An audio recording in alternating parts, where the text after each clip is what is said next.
Meu nome é Gessé, eu tenho 21 anos de idade e sou gay. Eu acho que isso para alguns vai ser um choque, né? Ou para outros não, né? Algumas pessoas vão ficar, meu Deus, eu não sabia. Outras vão falar, eu já desconfiava, acho que como já sempre falam.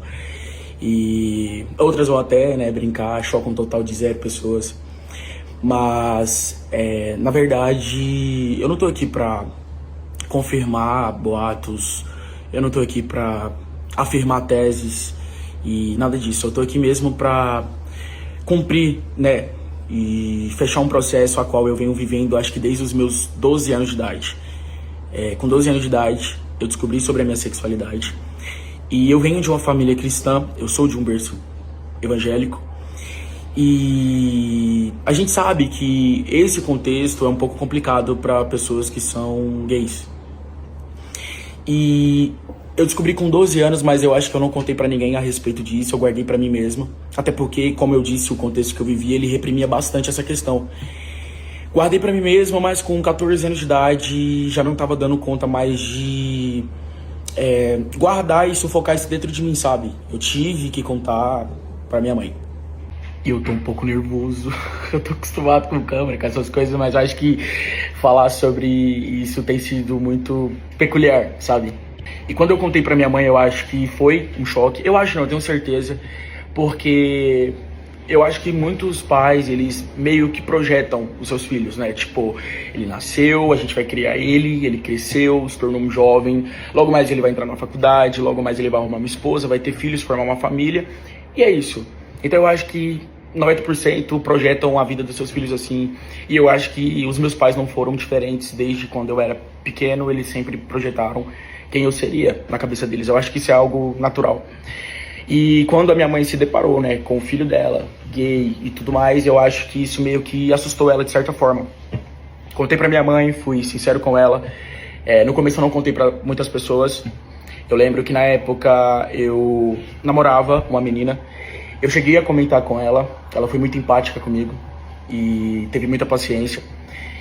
Logo mais, eu fui crescendo e comecei a descobrir coisas e filosofias que batia mais ou menos com aquilo que eu acreditava e com aquilo que eu estava vivendo. E foi aí que começou realmente uma luta, sabe? Dentro de mim, uma coisa interna.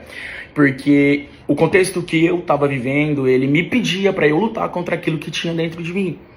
Só que ao mesmo tempo, lá no fundo, eu sentia que não tinha muita coisa errada, sabe? Eu sentia que não era uma coisa normal, sabe? Essa sensação. Só que eu precisava lutar justamente pelo ambiente, justamente pelo contexto, justamente pela trajetória que eu tinha, né, caminhado, pela jornada, enfim. Pela minha família, pela igreja, enfim. E eu comecei a lutar. E foi aí que eu comecei a viver, eu acho que literalmente... Porque eu comecei a reprimir algo dentro de mim que não existia nenhum método. Eu falo isso de coração totalmente sincero. Nenhum método, nenhum, conseguiu arrancar, sabe, esse lado. E eu comecei a fazer campanha, oração, subir monte, desce monte, propósito.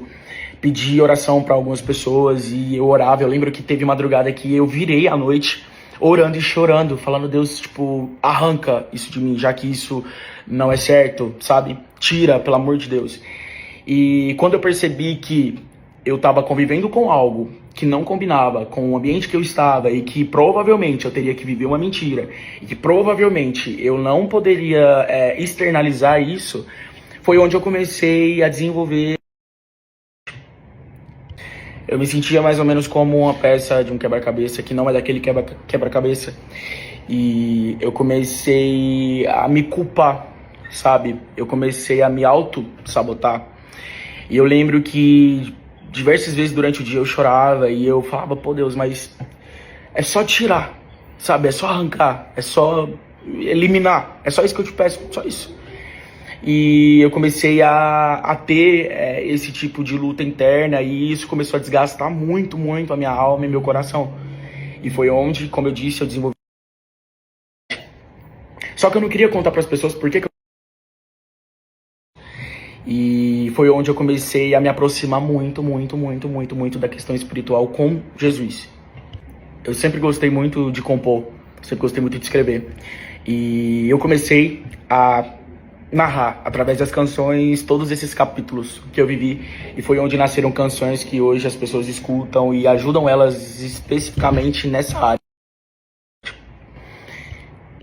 Eu acho que a virada de chave na minha vida a respeito disso, né? De eu olhar pra mim mesmo e não me sentir mais culpado, de eu olhar pra mim mesmo e não me sentir mais julgado ou autossabotado, foi quando eu tentei, mais ou menos ali em 2020.